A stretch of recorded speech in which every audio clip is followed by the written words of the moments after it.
Jajak Ana pun nak ni tengok balik. Lupa pula ayatnya.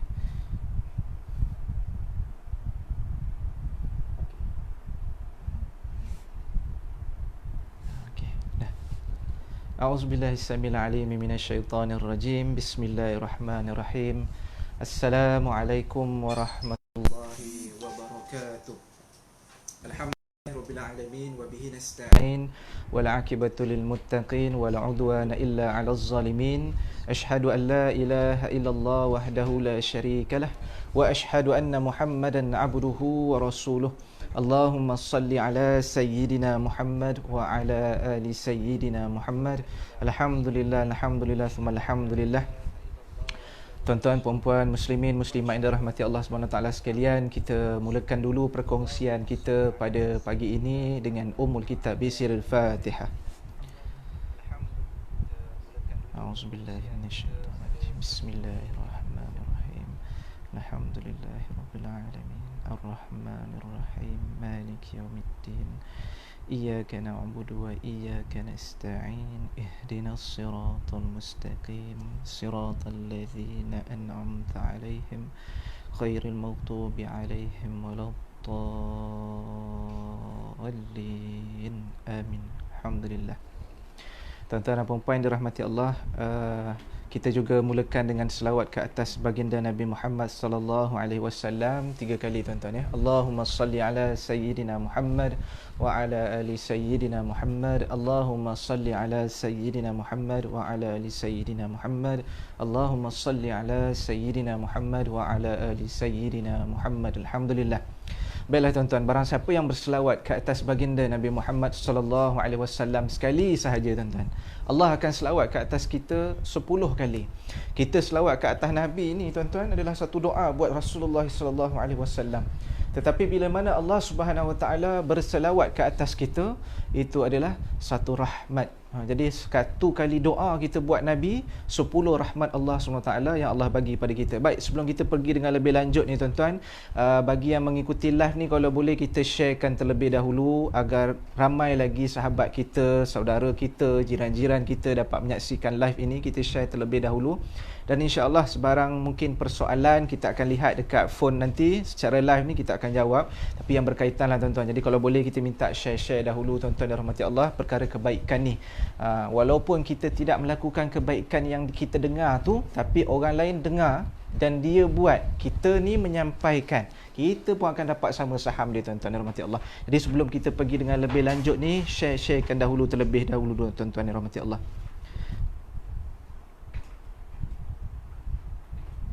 Baik, tajuk kita pada hari ini adalah berkaitan tentang wakaf dan juga sirah lah, tentang kebetulan kita ni berada dalam satu bulan, iaitu bulan Rabiul Awal.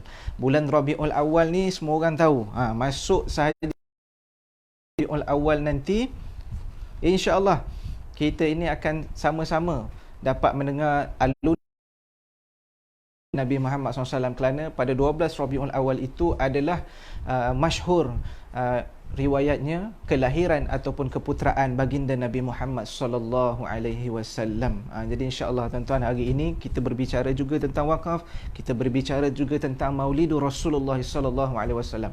Baik, sebelum tu sekali lagi, tuan-tuan ya, bagi yang belum like dan share FB PWS ni, bolehlah like dan share serta follow Facebook Perbadanan Wakaf Selangor Official. Boleh type sahaja dekat Facebook tu Perbadanan Wakaf Selangor dan mulakan like dan mula follow daripada kami. InsyaAllah apa-apa maklumat terkini, tazkirah, kuliah dan perkongsian seperti ini akan tuan-tuan saksikan, insyaAllah. Baiklah, tuan-tuan dan rahmati Allah, kita terus sahaja pada hari ini berkaitan tentang sirah Nabi, wakaf pada zaman Nabi dan tentang Maulidur Rasul itu sendiri. Baik, tuan-tuan dan rahmati Allah, sebelum pergi dengan lebih lanjut ni, kita terbitkan dahulu persoalan.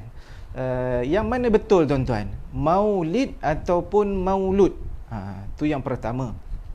Dan mungkin juga tuan-tuan akan dengar ada para asatizah mengatakan Nabi ni kalau ikut tarikh juga dikatakan di sana Nabi dilahirkan pada 9 Rabiul Awal. Jadi mana yang tepat? 9 Rabiul Awal ataupun 12 Rabiul Awal?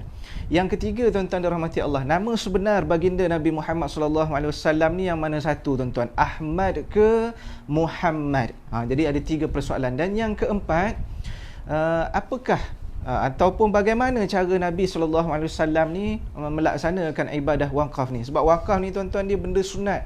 Dia tidak seperti zakat. Zakat itu termasuk di dalam rukun Islam. Adapun wakaf ni dia perkara sunat. Jadi boleh dikatakan beginilah tuan-tuan, kalau kita pakai baju ni, baju kita ni benda yang wajib kita pakai. Jadi dia boleh diibaratkan sebagai zakat. Seluar pun begitu, wajib kita pakai. Jadi seluar ni boleh dikatakan sebagai perkara seperti zakat perbandingan dia. Wajib pakai, tak boleh tak pakai. Kalau tak tuan-tuan, kita akan orang declare sebagai orang tak siuman. Mana boleh keluar rumah tak pakai seluar, mana boleh keluar rumah tak pakai baju. Nanti orang kata kita tak siuman. Jadi wakaf ni pula tuan-tuan dan rahmati Allah, perkara sunat. Jadi bandingan yang saya bawakan ialah wakaf ni macam tali pinggang, apa lagi, jam, dia aksesori. Jadi tuan-tuan dan rahmati Allah, kalau kita tak pakai tali pinggang keluar rumah, boleh tak? Boleh. Kalau kita tak pakai jam, boleh tak keluar rumah? Boleh. Tapi tuan-tuan dan rahmati Allah, katalah kita ni dalam kondisi ataupun keadaan kita nak ke pejabat. Kita pakai kemah-kemah, pakai cantik-cantik, baju tag in. Yang wajib tadi ingat, baju, seluar dah pakai dah, baju masuk tag in ke dalam, tapi tak pakai tali pinggang. Jadi cantik ke tidak tuan-tuan dan rahmati Allah? Kemas ataupun tidak? Boleh pergi pejabat tak pakai tali pinggang, tapi tak kemas, tak cantik, aksesori tambahan tu tak ada. Jadi begitu jugalah wakaf ni tuan-tuan dan rahmati Allah. Kalau kita hanya melaksanakan zakat, yakni yang wajib tu dah tentu, tapi tidak diselangi, tidak dituruti, tidak diikuti oleh ibadah sunat, wakaf ni tuan-tuan dan rahmati Allah, jadi iman kita tu, wajah iman kita tu tadi tuan-tuan dan rahmati Allah. Baiklah, jadi semua orang dah tahu dah, kalau mengikuti kuliah sebelum ni, sekarang ni wakaf sana sini, orang nak buat wakaf ni tuan-tuan. Cuma kena perhatikan, wakaf ni secara asasnya dia hendaklah menjadi aset kekal. Dana wakaf yang terkumpul ni tadi ditukarkan menjadi aset kekal. Wakaf tunai itu sendiri adalah wakaf, tapi untuk mengekalkan pewakafannya, wakafnya tu tadi hendaklah dia dijadikan suatu aset untuk diberikan manfaat. Barulah orang yang mewakafkan harta tu tadi mendapat pahala dan keberkatan daripada apa yang diwakafkan, walaupun dia telah meninggal dunia. Itu secara asasnya lah yang mungkin dalam live sebelum-sebelum ni para asatizah telah pun berkongsi berkaitan tentang maksud wakaf dan sebagainya. Baik tuan-tuan, kita balik kepada persoalan kita yang pertama tadi tentang maulid atau maulud. Jadi tuan-tuan dan rahmati Allah, maulid ataupun maulud. Baiklah, sebenarnya kedua-duanya pun boleh. Maulid pun boleh, maulud pun boleh. Kalau maulid ni biasa kita sebut Maulidur Rasul. Kalau maulud ni biasa kita sebut Maulud Nabi sallallahu alaihi wasallam. Jadi apa perbezaan maulid dan maulud kalau dua-dua boleh pakai? Maulid ni tuan-tuan bermaksud tarikh kelahiran baginda Nabi Muhammad sallallahu alaihi wasallam yang disepakati, yang masyhur 12 Rabiul Awal, hari Isnin, tahun gajah. Itu kita akan lihat nanti sedikit secara terperinci. Jadi maulid ni tarikh lahir yang disepakati 12 Rabiul Awal itu tadi. Maulud ni apa pula? Maulud ni ialah isim maf'ul, kata nama yang kena. Apa maksud dia maulud ni? Maksud maulud ni ialah bayi yang dilahirkan tu siapa. Jadi bila kita sebut maulud Nabi, maulud Nabi sallallahu alaihi wasallam, maksudnya bayi yang dilahirkan bayi yang dilahirkan itu ialah baginda Nabi Muhammad sallallahu alaihi wasallam. Jadi mulai hari ni maulid ke maulud ke tak usah bergaduh, dua-dua boleh pakai. Kat mana ayat apa yang nak tulis dekat banner, nak tulis dekat banting, tulis dekat poster, nak tulis dekat template, tak usah gaduh. Dua-dua boleh pakai. Nak letak dua-dua pun boleh, salah satu pun boleh, tak ada masalah tuan-tuan dan rahmati Allah. Baik, yang kedua, persoalan yang kita bangkitkan juga ialah ada juga para asatizah yang mengatakan bahawa kelahiran Nabi sallallahu alaihi wasallam ni pada tanggal 9 Rabiul Awal. Jadi pendapat ni daripada mana? Pendapat ini juga benar tuan-tuan dirahmati Allah. 9 ataupun 12 sama juga macam maulid ataupun maulud tadi, dua-dua boleh pakai. 9 Rabiul Awal ni kita boleh lihat tarikh itu dalam sebuah kitab Sirah Nabawiyah Rahiqul Makhtum karangan Syekh Puri. Dekat situ ada meletakkan Nabi dilahirkan pada 9 Rabiul Awal. Jadi pendapat 9 Rabiul Awal ni tercipta ataupun dikeluarkan oleh seorang astronomi Muslim daripada Mesir yang dia ni mengkaji tentang bulan, bintang, matahari dan sebagainya. Jadi apabila melihat kepada gerhana matahari berdasarkan kiraan falak dan sebagainya, maka di sana dapat diketahui baginda Nabi SAW dilahirkan pada tanggal 9 Rabiul Awal, hari Isnin tahun Gajah. Jadi dua-dua boleh pakai tuan-tuan dan rahmati Allah, tidak menjadi masalah. Yang seterusnya, tentang nama Nabi Muhammad sallallahu alaihi wasallam, Muhammad ataupun Ahmad. Jadi tuan-tuan, untuk makluman, dalam Al-Quran ada surah Muhammad, dan di dalam Al-Quran ada sekali sahaja disebutkan nama Ahmad. Baik, kita kalau mana yang ada di rumah boleh buka mushaf, boleh buka terjemahan, boleh buka tafsir, yang boleh buka ataupun sekarang senang dah tuan-tuan dan rahmati Allah, dekat handphone dah ada dah kita punya aplikasi handphone canggih kan. Handphone canggih-canggih, apa ni, Al-Quran tak download pun tak boleh juga tuan-tuan. Hadis-hadis Nabi tak download pun tak boleh tuan-tuan. Jadi kalau hari ni belum download lah tuan-tuan. Jadi pada hari ni kita lihat nama Ahmad disebut di dalam Al-Quran sekali. Adakah ianya nama? Jadi tuan-tuan, Ahmad ini adalah sifat bagi Muhammad, boleh dikatakan begitu. Asal Ahmad ini juga boleh dikaitkan dengan kalimah Hamid. Maksud Hamid ni ialah satu perkara kebaikan yang orang ni buat, satu je kebaikan yang dia buat dan berterusan. Sebagai contoh, kita ni dalam bicara wakaf, daripada dia muda sampailah dia meninggal dunia tuan-tuan, sebelum dia meninggal dunia tu hampir tiap bulan, hampir tiap minggu, hampir tiap hari dia berwakaf. Jadi itu satu kebaikan yang dia buat berterusan. Jadi itu maksud Hamid. Satu perkara kebaikan yang dilakukan oleh seseorang dan berterusan, tu Hamid. Manakala Ahmad ni pula, maksud dia ialah banyak perkara kebaikan yang dibuat oleh seseorang dan berterusan. Maka itu memang sesuailah buat baginda Nabi Muhammad sallallahu alaihi wasallam. Perkara yang Nabi buat ini tuan-tuan banyak dan berterusan sampailah kewafatan baginda Nabi Muhammad sallallahu alaihi wasallam. Jadi itu beza Ahmad, Hamid dan Muhammad. Jadi nama Nabi Muhammad sallallahu alaihi wasallam ni adalah Muhammad, dan yang memberikan nama Muhammad ini adalah atuk baginda Nabi SAW sendiri, tuan-tuan dirahmati Allah. Nanti tuan-tuan kena tengok baliklah, mengaji balik sirah ini, Abdul Muttalib bagaimana boleh memberikan nama Muhammad. Untuk makluman, nama Muhammad ini tidak pernah ada dalam Jaziratul Arab, dalam kepulauan Arab. Muhammad ni apabila Nabi SAW lahir, itulah nama Muhammad yang pertama didengar oleh masyarakat Arab pada ketika itu. Nama ni Abdul Muttalib dapat dekat ketika dia bersama, lama sebelum kelahiran Nabi, dia bersama dengan beberapa orang kawannya, 5 orang pergi ke Syam untuk berdagang. Sampai di Syam, ada seorang pendeta ni bertanya, min aina antum?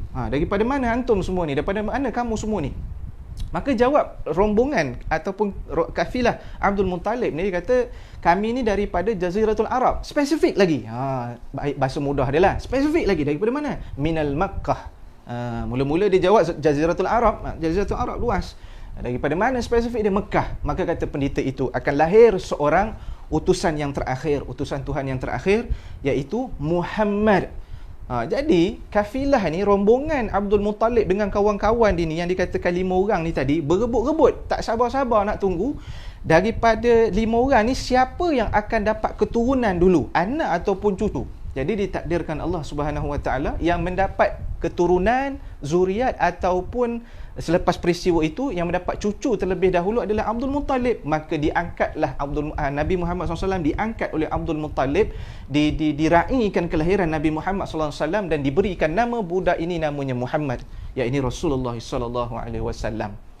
Jadi itu dia tuan-tuan dan rahmati Allah, yang perbezaan di antara Ahmad dan juga Muhammad. Jadi dalam Al-Quran tadi saya sebut nama Ahmad ni ataupun sifat Ahmad ni disebut hanya sekali sahaja, dan itu ada dalam surah As-Saff ayat ke-6. Kita bacakan, a'udzubillahi minasyaitonir rajim. Wa idh qala Isa ibn Maryam ya bani Israil inni rasulullahi ilaikum musaddiqan lima bayna yadayya minat Taurah wa mubashiran bi rasuli ya'ti min ba'di ismuhu Ahmad falamma ja'ahum bil bayyinati qalu hadha sihrun mubin. Sadaqallahul azim. Tuan-tuan tengoklah, yang mana buka mushaf, yang mana buka Al-Quran secara online, tuan-tuan tengok cantiknya ketentuan Allah SWT, perancangan Allah SWT Kalau orang tanya, pernah ke Nabi Isa alaihissalam menyebut tentang Nabi Muhammad SAW? Ni surah As-Saff ayat ke-6 ni. Nabi Isa, dekat sini kita tengok secara tafsir sedikit lah tuan-tuan. Apa kata Nabi Isa? Wa iz qala Isa, dan ketika berkata Isa bin Maryam, dan ketika berkata Nabi Isa putra Maryam, ya Bani Israel, dia berkata kepada kaum dia Bani Israel ni tadi, inni sesungguhnya aku, kata Nabi Isa, Rasulullah ilaikum, utusan Allah kepada kamu semua. Jadi dekat sini pun nak membawa apa? Teori ataupun konsep tauhid, tuan-tuan dan rahmati Allah. Nabi Isa dah bagi tahu dah kepada Bani Israel yang dia adalah utusan Allah. Dia bukan anak Tuhan, dia bukan Tuhan. Ayat ni Allah bagi tahu dah, dia hanyalah utusan Allah. Baik, tu yang pertama. Kemudian yang kedua, ni kita ringkaskanlah tuan-tuan ya. Kalau nak kena pergi kuliah lebih lanjut lagi kat masjid dan surau. Tapi PKPB ni kita pause kejap lah. Lepas ni kita sambung balik pengajian kita kat masjid dan surau. Baik, kemudian Al-Quran, Allah berfirman lagi, kata Nabi Isa ni tadi, musaddiqan lima bayna yadayya minat Taurah. Apa maksud musaddiqa?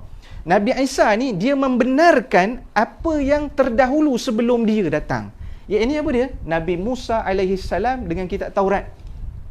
Jadi Nabi Isa ni tidak, kata orang apa, tidak bercanggah kalam dia daripada Nabi Musa AS, iaitu mentauhidkan Allah yang Esa. Menyambung sahaja. Dan Nabi Isa membenarkan kalam Nabi Musa AS sebelum tu dengan kitab Taurat. Dan Nabi Isa sambung. Itu Nabi Isa cerita sebelum. Nah, mula-mula Nabi Isa bagi tahu tentang diri dia itu Rasul, utusan Allah. Kemudian Nabi Isa membenarkan kitab Taurat Nabi Musa. Kemudian Nabi Isa sebut pula benda yang akan datang. Benda yang dia sendiri tak tahu tapi Allah ilhamkan pada dia, dia pun sebut. Jadi firman Allah dalam Quran. Apa dia? Wa mubasysyiran bi rasulin ya'ti. Dan dia bagi tahu apa dia tuan-tuan? Mubasysyiran ni apa dia tuan-tuan? Dekat sama dengan saya hari ni, Ustaz Zulfahmi ada, Ustaz Nurizam ada daripada bahagian dakwah. Bahagian pemasaran dakwah PWS. Mubasysyiran ni tuan-tuan dan rahmati Allah, berita gembira. Nabi Isa nak menyampaikan berita gembira, dia sampaikan dulu kepada kaum dia Bani Israel. Apa berita gembira tu? Ya'ti min ba'di, akan datang setelah aku, kata Nabi Isa. Siapa dia? Ismuhu Ahmad. Nama dia Ahmad, sifat bagi nama Muhammad sallallahu alaihi wasallam. Nabi Isa dah bagi tahu dah dekat Bani Israel, lepas dia ni ada satu nabi yang terakhir, Nabi Muhammad sallallahu alaihi wasallam. Inilah kita ni umat dia. Tapi kaum pada ketika itu tuan-tuan, Allah, istilah dia degil lah tuan-tuan. Degil, tak nak terima. Kemudian apa dia? Falamma ja'ahum bil bayyinat. Falamma ja'ahum bil bayyinat. Nabi Isa bagi tahu Nabi Muhammad ni akan datang kepada mereka bil bayyinat. Apa dia bayyinat ni? Keterangan, kenyataan. Tapi apa yang orang akan cakap pada Nabi Muhammad sallallahu alaihi wasallam? Qalu, orang akan cakap, hadza sihrun mubin. Itu adalah sihir yang mubin. Disebut dekat sini mubin. Sihir tu sihir lah, mubin. Dia tambah, Allah sebut lagi kat belakang tu mubin. Orang ni, Arab ni, ketika Nabi Muhammad SAW diutuskan sebagai Nabi, dia katakan itu sihir yang nyata. Bukannya mukjizat, dia tu bukannya utusan Allah. Nampak tak tuan-tuan dan rahmati Allah? Nabi Isa dah cakap awal-awal dah kepada Bani Israel. Sebelum dia tu adalah Rasul, dia membenarkan kitab Taurat Nabi Musa, dan dia memberitahu berita gembira tentang kedatangan Nabi Muhammad SAW, nak bagi tahu keterangan yang benar. Tetapi orang bagi tahu, orang cakap yang Nabi Muhammad tu sihrum mubin. Hadza sihrum mubin. Nabi Isa pun dah tahu dah yang orang Arab akan cakap itu adalah sihir. Jadi tuan-tuan dirahmati Allah, na'udzubillah min dzalik. Alhamdulillah kita dilahirkan ada bin dan binti dah tuan-tuan dirahmati Allah. Jadi tu sedikit perkongsian berkaitan tentang mengambil keberkatan pada bulan Rabiul Awal. Mana yang dah tahu kita ingat-ingat balik, kita sampaikan. Yang belum tahu kita kasih tahu hari ini. Itulah dia salah satu nama ataupun sifat yang disebut Ahmad di dalam Al-Quran. Jadi tuan-tuan dan rahmati Allah, orang yang tengok live ni berapa mata? Ustaz Fahmi melihat live ni ada berapa mata?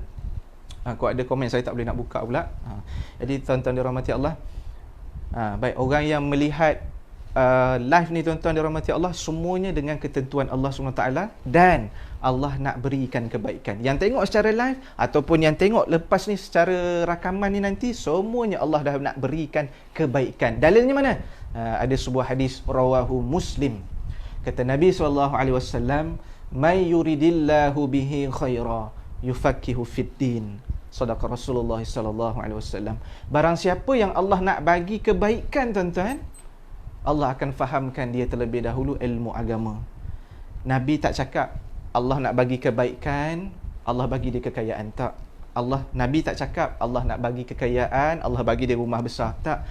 Nabi tak cakap Allah nak bagi kekayaan, Allah nak bagi kebaikan, Allah bagi rumah besar, kereta besar, anak ramai. Tidak. Tapi Nabi Muhammad SAW bagi tahu, kalau Allah berkehendakkan kebaikan kepada kita, kita ni Allah fahamkan terlebih dahulu ilmu agama. Yufaqihu fid din. Sebab tu ada orang nama dia Faqih.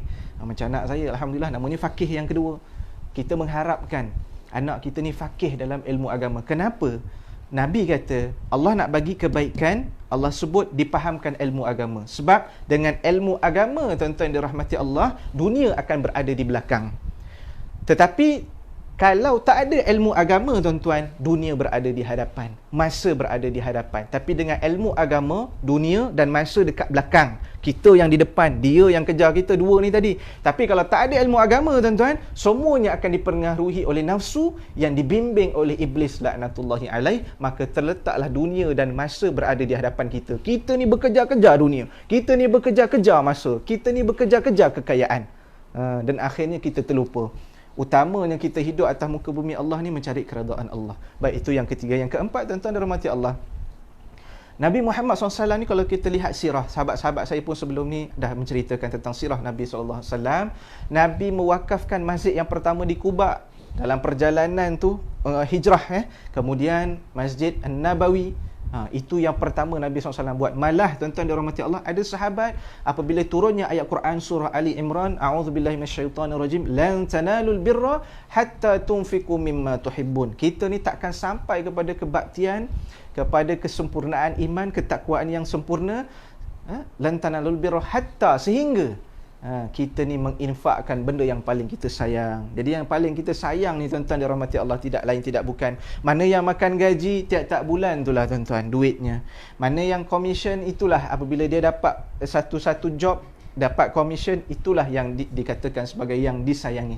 Jadi tuan-tuan dirahmati Allah, yang disayangi ni, kalau kita dia hanya untuk dunia. Tapi kalau kita keluarkan, dia akan jadi untuk akhirat. Saya buktikan, tuan-tuan dirahmati Allah. Ada seorang wanita bertemu dengan dia datang ke rumah baginda Nabi Muhammad SAW satu ketika. Tapi Rasulullah tak ada kat rumah. Yang ada isteri Nabi yang ketiga. Siapakah isteri Nabi yang ketiga, tuan-tuan? Ni kita nak recap sedikit tentang Rabiul Awal ni. Siapa isteri Nabi yang ketiga, tuan-tuan? Yang biasa kita sebut tu, tuan-tuan, tapi kita ingat yang itu nombor 2. Itu bukan nombor 2, itu nombor 3. Siapa dia, tuan-tuan? Sayyidatina Aisyah radhiyallahu anha. Itu isteri Nabi yang ketiga. Baik, Nabi tak ada kat rumah. Yang keluar Sayyidatina Aisyah radhiyallahu anha. Ada orang datang ke rumah Nabi SAW. Jadi dia kata, aku nak bagi seketul daging buat Nabi Muhammad SAW. Tapi Nabi tak ada kat rumah, kata Sayyidatina Aisyah. Jadi apa yang Aisyah buat ialah dia terimalah daging tu tadi, seketul daging tadi dia ambil. Kemudian orang tu pun balik. Kemudian apa yang dibuat oleh Sayyidatina Aisyah dengan seketul daging tu tadi, tuan-tuan? Dia belah dua. Bila dia belah dua, tuan-tuan, bila dia belah dua, sebahagian dia simpan untuk diri dia, sebahagian lagi dia agihkan ke pula pada orang dekat luar. Jadi apabila Nabi SAW pulang ke rumah, bila Nabi pulang ke rumah, Aisyah pun menceritakan, ya Rasulullah, tuan-tuan, ini kaedah dialog dalam rumah tangga. Ustaz Fahmi tolong ingatkan, kita berhenti setakat tu dulu. Kita nak selit sikit ibu-ibu, akak-akak yang menyaksikan live ataupun yang tengok recording live ni kemudian. Isteri Nabi ni banyak masa memanggil Nabi dengan nama Rasulullah SAW. Wahai utusan Allah. Kenapa, tuan-tuan? Sebab memuliakan Nabi Muhammad SAW. Jadi para isteri amatlah digalakkan untuk panggil suami, janganlah panggil nama. Sebaik-baik jangan panggil nama. Yang pertama, jangan panggil nama dia. Yang kedua, jangan panggil sesuatu yang dia tak suka. Sama ada ketika ibu-ibu, akak-akak, puan tengah marah, jangan panggil dia selain benda yang dia tak suka tu, jangan panggil. Yang dia tak suka tu jangan disebut. Jangan panggil dia dengan nama yang dia tak suka. Jadi kat sini ada ibrah dia. Jadi kalau kita panggil suami kita abang, kanda, sayang, yang itu suami kita suka dengar, panggillah selama-lamanya tuan-tuan. Selagi mana suami itu bernyawa, selagi mana ada jodoh di muka bumi Allah ni, muliakan suami, ibu-ibu, akak-akak, puan-puan sekalian. Sebab ini meneruti sunnah yang dibawa oleh Sayyidatina Aisyah. Selalunya para isteri Nabi SAW memanggil Nabi dengan kalimah Rasulullah. Jadi sambung cerita tadi. Ya Rasulullah, apabila Nabi sampai ke rumah, ya Rasulullah, tadi ada orang bagi aku daging. Ada orang bagi kita daging, minta maaf. Ada orang bagi kita daging. Sebahagiannya aku dah simpan, saya dah simpan, dan sebahagian lagi saya dah bagi pada orang. Jadi kata Nabi SAW, ketahuilah wahai Aisyah, wahai isteriku, yang kamu simpan itu akan habis, tetapi yang kamu bagi itu akan berkekalan. Sadaq Rasulullah SAW. Jadi apa yang Nabi cuba sampaikan ialah tuan-tuan, sesuatu yang kita bagi pada orang kerana Allah Subhanahu Wa Taala, orang tu guna untuk kebaikan, orang tu proses dia jadi kebaikan, dapat hidup, dia dapat sihat, dia dapat bekerja. Kita ni bagi hidup ni bagi manfaat pada orang. Hidup jangan jadi menyusahkan orang, tuan-tuan rahmati Allah. Kita ni hidup nak bagi manfaat pada orang lain. Kalau hidup nak bagi keburukan pada orang lain, ada niat nak menyusahkan orang lain, tuan-tuan rahmati Allah, itu bukan sunnah kehidupan baginda Nabi sallallahu alaihi wasallam. Na'udzubillah min dzalik. Jadi Nabi kata, bila bagi pada orang, benda tu kekal. Sebab kita dah memudahkan orang lain. Kita bagi manfaat pada orang lain sesuai dengan fitrah kehidupan manusia. Jadi tuan-tuan, begitu juga dengan wakaf ni. Kita ada RM10. RM5 ni memang untuk keperluan kita. Contoh kita ambil RM10 lah. RM5 kita untuk keperluan diri kita. RM5 lagi kita wakafkan. Nah, untuk Perbadanan Wakaf Selangor. Buat online hari-hari. Buat potongan gaji tiap-tiap bulan. Ataupun berwakaf secara cash. Buat FPX online melalui Perbadanan Wakaf Selangor. Bila dapat duit ni tadi, tengok tuan-tuan berapa banyak sekolah, berapa banyak masjid, berapa banyak surau yang kita telah bagi sumbangan, berapa banyak masjid yang telah dibina dengan hasil kutipan wakaf ni tuan-tuan. Selagi mana contohlah ambil tuan-tuan berwakaf, wakaf tunai dengan Perbadanan Wakaf Selangor ni melalui ikaedah potongan gaji ke, FPX online ke, auto debit ke, cash wakaf ke, tak kisah. Wakaf emas sekalipun tuan-tuan buat, puan-puan buat dengan kita. Duit tu kita jadikan dia ni manfaat untuk diberikan, ataupun duit ni kita agihkan. Duit ni dijadikan sekolah. Tuan-tuan, kita ambil seorang pelajar. Kita bagi duit ni kat sebuah sekolah rendah, dibelikan meja. Ataupun katalah kita ambil dijadikan kelas. Ambil seorang pelajar ni tuan-tuan. Saya ambil contoh anak saya lah. Saya nak mendoakan anak saya. Anak saya masuk ke sekolah yang kelas itu duit wakaf. Anak saya sekarang tahun 2, dia belajar dekat dalam kelas tu kelas wakaf. Dapat sumbangan wakaf daripada Perbadanan Wakaf Selangor sebagai contoh. Jadi kelas, dia belajar dalam kelas tu. Dia jadi pandai. Hasil daripada duit wakaf tuan-tuan. Tuan-tuan dapat faedah dia. Kemudian dia melanjutkan pelajaran. Kerana dia ni dulu duduk dalam kelas-kelas wakaf, tuan-tuan dapat faedah dia, dia sambung lagi pelajaran. Tuan-tuan masih lagi dapat manfaat dia daripada Allah. Sebab apa? Dengan kelas wakaf tu tadi, dia dapat belajar, dia jadi pandai, dia sambung belajar. Lepas sambung belajar, dia sambung belajar lagi. Kemudian dia boleh berkhidmat, boleh bekerja untuk umat Islam, untuk ummah.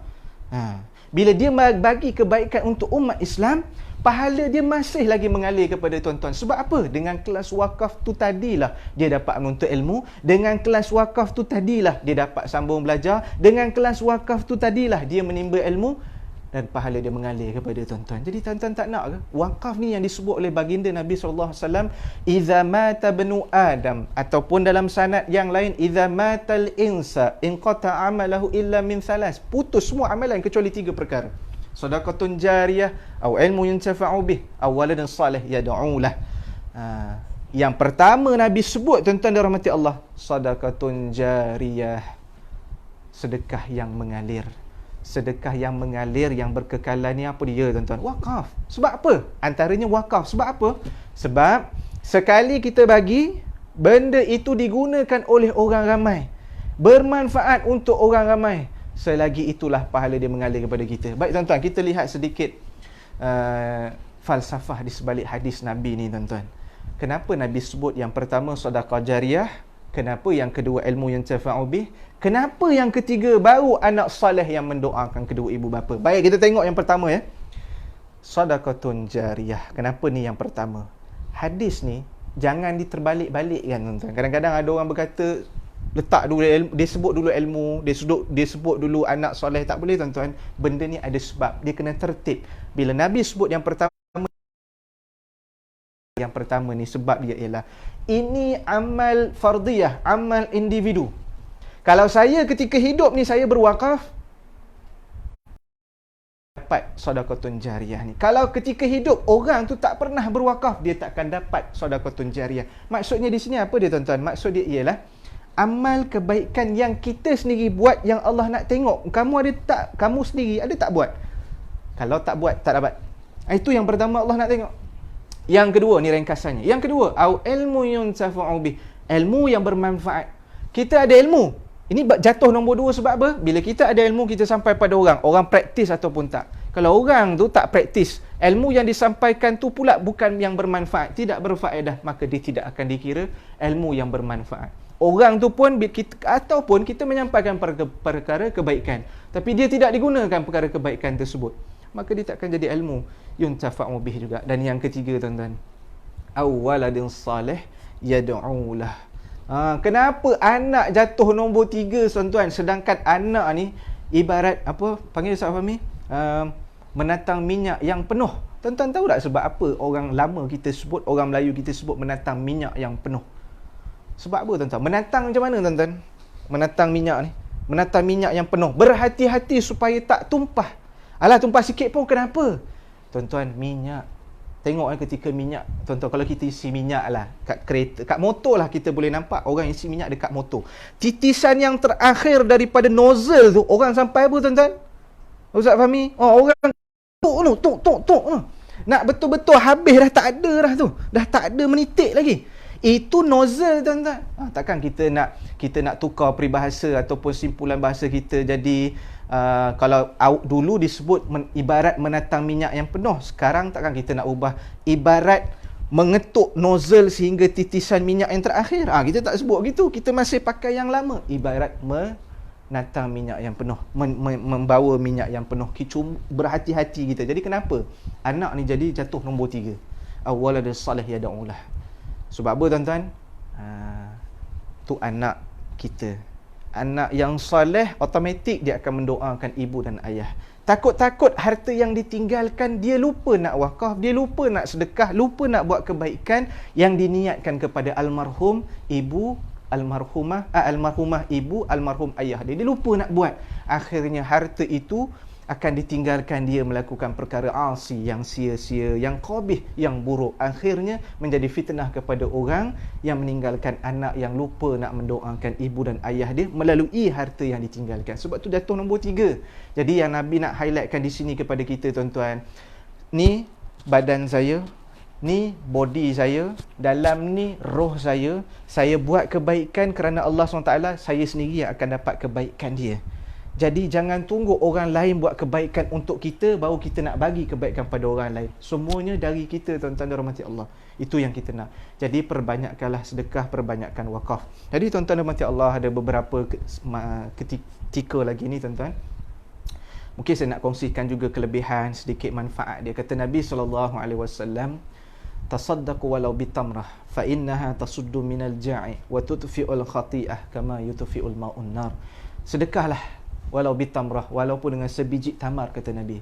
Sebab dengan sebiji tamar itu dapat menghilangkan ja'i, iaitu kelaparan. Kama yutfi'ul ma'un nar, seperti mana air memadamkan api. Jadi tuan-tuan, kita punya sedekah ni dia dapat menghapuskan khati'ah, kesalahan. Ibarat air memadamkan api. Contohlah tuan-tuan dirahmati Allah, kalau hari ini tuan-tuan ada orang yakin dosa dia besar handphone ni je tuan-tuan, dia besar handphone saya ni je. Kalau dosa dia yakin sebesar handphone ni sahaja dosa dia tuan-tuan. Handphone ni katalah 5-600 tuan-tuan. Tuan-tuan hari ni sedekah 5-600, hapus dosa ni tuan-tuan. Dosa dia yakin besar ni, dia wakaf je, dia sedekah je 5-600, habis dia tuan-tuan dosa dia. Dosa kecil yang dimasukkan dalam hadis ni dosa kecil. Tapi tuan-tuan, ulama' kata dosa kita ni ibarat pasir di tepi pantai.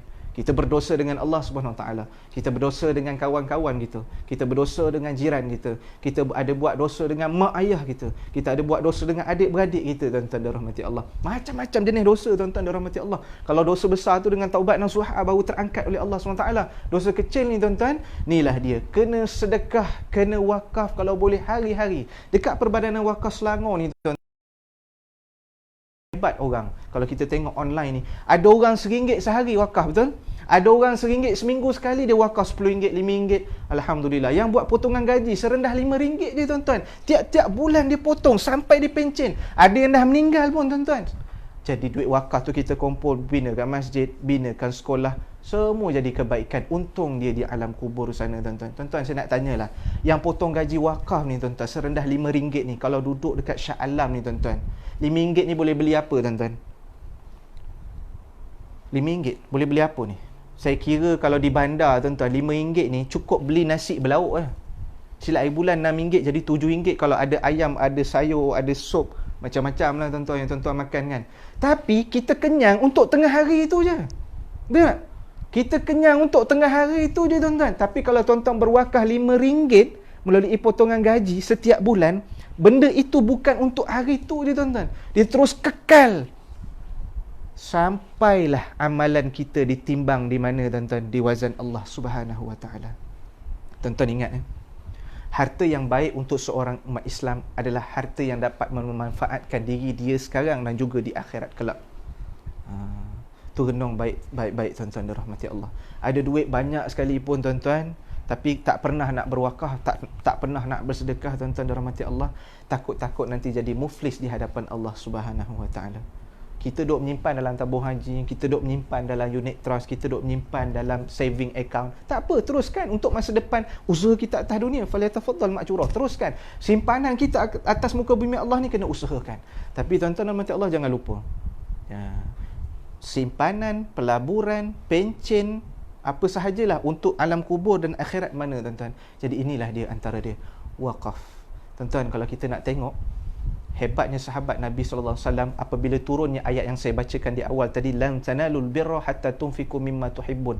Takkan sampai kita kebaktian yang sempurna sehingga kita menginfakkan benda yang paling kita sayang. Seorang sahabat apabila dia dengar Nabi membacakan ayat ni tadi, tuan-tuan, dia jumpa balik Nabi, dia tanya, dia tak faham ayat ni nak bagi tahu, nak cerita pasal apa. Bila dia dah faham ayat ni nak cerita apa yang dia buat, dia mewakafkan kebun tamarnya yang selalu Nabi SAW singgah. Dia balik, dia panggil isteri dan anak dia, wahai isteriku, wahai anakku, keluar. Siapa nama sahabat tu, sahabat Fahmi? Ingat tak? Tuan-tuan kena check tu, tengok balik sirah. Dia panggil, sahabat ni panggil balik isteri, panggil anak dia, keluar daripada kebun tamar ni, keluar kamu semua. Jadi isteri dia tercengang, kenapa kena keluar daripada kebun tamar ni? Ni kan abang punya, suami dia punya kan. Dia kata, aku telah serahkan kepada Nabi Muhammad SAW kebun tamar ni. Nampak, tuan-tuan? Dulu sahabat kalau dengar apa yang Nabi sebut, dia tak ada nak banyak tanya, tuan-tuan. Nak buat kena macam mana, nak buat begini, warna apa, kena macam ni, prosedur. Tak ada, tuan-tuan. Dengar, buat dulu. Sami'na wa ata'na. Cerita nanti dulu. Sebab apa? Mereka yakin 100% apa yang Nabi sebut itu semuanya benar. Samalah macam Abu Bakar As-Siddiq radhiyallahu anhu. Sebab apa dapat As-Siddiq? Sebab Nabi sebut je, dia dah benarkan dah, tuan-tuan. Tu Nabi. Jadi, tuan-tuan, cermin-cermin juga iman semasa kita, tuan-tuan. Kadang-kadang banyak sangat bertanya, sehingga kadang-kadang benda tu tak perlu ditanya. Akhirnya amalan tu tak buat. Tanya je lebih, amalan dia tak buat, tuan-tuan. Sayang. Jadi yang kita nak, kalam tu datang daripada Nabi Muhammad SAW. Dah tentu daripada Allah Subhanahu Wa Taala. Buat dulu, tuan-tuan. InsyaAllah kita akan dapat halawatul iman. Jadi, tuan-tuan, kita kena scan diri kita ni, tuan-tuan. Siapa di sini yang tengok live ataupun recording ni nanti, yang dalam tempoh masa seminggu kalau dia tak bersedekah, dalam tempoh masa seminggu dia tak berwakaf, dia demam. Ada tak orang rasa macam tu? Kalau dia ada rasa macam tu, tuan-tuan, alhamdulillah. Sedikit daripada halawatul iman tu, ataupun bukan sedikit, maksudnya salah satu ciri halawatul iman tu ada. Tapi jangan sampai, tuan-tuan, kalau tadi tu dalam masa seminggu tak berwakaf, rasa nak demam. Tapi jangan sampai pula ada orang datang nak minta wakaf, dia jadi demam. Dia jadi cerita Piramli, tuan-tuan dan Allah. Cerita apa? Cerita apa tu? Ya? Haji Bahil. Bila ada orang datang minta duit anak yatim, tiba-tiba dia jadi demam daripada sihat. Tapi bila cikgu murni yang datang, dia cegar balik tuan-tuan. Jadi kita tak nak macam ni tuan-tuan dirahmati Allah. Itu ada ibrah daripada kisah tu tuan-tuan dirahmati Allah. Jadi untuk pada hari ini, untuk terakhirnya tuan-tuan dirahmati Allah, saya pun tidak berhajat untuk meneruskan perkongsian secara live ni lagi. Kita rumuskan. Pertama, berwakaflah kerana Allah Subhanahu Wa Taala, sebab sesuatu yang kita wakaf itu adalah untuk Allah Subhanahu Wa Taala. Sesuatu yang kita wakaf dijadikan aset kekal untuk umat Islam guna. Jadi insya-Allah. Yang kedua rumusannya ialah bila kita berwakaf pada hari ini ataupun kemudian ataupun telah berwakaf, ingat niat kita yang kedua adalah mengikuti sunnah Rasulullah sallallahu alaihi wasallam. Tu yang kedua. Yang ketiga tuan-tuan, bila setiap kali tuan-tuan, puan-puan, ibu-ibu, kakak-kakak, abang-abang, adik-adik nanti niatkan untuk anak-anak yang kecil ni, aku berwakaf ni untuk anak aku menjadi cemerlang akhlaknya terlebih dahulu. Kalau kata kita nak niat dia cemerlang sahaja dalam akademik, dia boleh jadi cemerlang dalam akademik. Tapi apa guna tuan-tuan cemerlang dalam akademik, sehelai rambut tidak mampu dia nak tutup. Lelaki pula nak turunkan seluar di bawah lutut pun tak mampu. Jadi doakan anak ni cemerlang akhlak terlebih dahulu, cemerlang ilmunya terlebih dahulu, dunia akademik akan mengikut insya-Allah. Tu yang ketiga. Yang keempat tuan-tuan, apabila kita berwakaf nanti, apa dia tuan-tuan yang kita nak buat bila kita berwakaf nanti? Kita niatkan untuk almarhum, almarhumah, mereka yang telah meninggal dunia. Dalilnya mana? Saya bawa untuk penutup. Ada seorang lelaki, jaa rajulun ila Nabi sallallahu alaihi wasallam. Telah datang seorang lelaki bertemu dengan baginda Nabi SAW. Dia pun bagi tahu, ya Rasulullah, aku ada seorang mak aku dah meninggal ya Rasulullah. Dia meninggal pula bersendirian, lam tusi, tak sempat berwasiat pada ketika itu. Kemudian dia tanya lagi pada Rasulullah, ya Rasulullah, kalau mak aku masih hidup, dia nak aku bersedekah. Jadi ini aku nak bersedekah ni ya Rasulullah, adakah pahalanya akan sampai kepada ibuku yang dah meninggal tu? Apa jawab Nabi? Faqala Nabi sallallahu alaihi wasallam, na'am, fatasaddaqa anha, maka bersedekahlah kamu untuknya. Sadaqa Rasulullah sallallahu alaihi wasallam. Riwayat Imam Bukhari, Muslim, An-Nasai. Hadis ni sanadnya sahih. Maksudnya apa tuan-tuan? Kalau kita bersedekah untuk almarhum ibu dan ayah yang dah meninggal dunia, insya-Allah pahala wakaf ni tadi akan sampai kepada ibu dan ayah, ataupun ibu atau ayah atau sesiapa yang kita niatkan, insya-Allah akan sampai. Kita kena husnuzan lah dengan Allah SWT. Itu yang keempat. Jadi yang kelima tuan-tuan, di Perbadanan Wakaf Selangor kita ada banyak channel untuk tuan-tuan dan puan-puan, kakak, ibu-ibu berwakaf. Antaranya potongan gaji, auto debit, wakaf emas, FPX online, wakaf cash wakaf. Jadi tengah PKPB ni tuan-tuan dirahmati Allah, hubungi saja Perbadanan Wakaf Selangor. Kita boleh door to door service, kita boleh tolong ambil, ataupun kita bagi tahu kalau tuan-tuan nak transfer ni nombor akaun dia melalui wakaf tunai ni. Jadi janganlah lepaskan peluang ini tuan-tuan dirahmati Allah. Saya secara peribadi, walaupun saya bertugas di Perbadanan Wakaf Selangor ini secara rasmi, saya nak bagi tahu saya pun dapat merasai nikmat setelah berwakaf dan nikmat berkhidmat di Perbadanan Wakaf Selangor ini tuan-tuan dirahmati Allah. Jadi saya mohon maaf terlebih dan terkurang perkongsian pada pagi ini. Sampaikanlah, sharekan video ini, mana-mana orang yang dapat manfaat, mana-mana orang yang berwakaf pada hari ini, besok dan bila-bila lah, tapi dia dapat ilmu tu daripada live ini, tuan-tuan juga akan dapat pahala yang sama. Sekali lagi saya mohon maaf terlebih dan terkurang. Terima kasih kerana sudi meminjamkan sedikit masa tuan-tuan melihat live ini. Aqulu qauli hadza wa astaghfirullahal azim li wa lakum. Wassalamualaikum warahmatullahi wabarakatuh. Ila liqa insyaallah.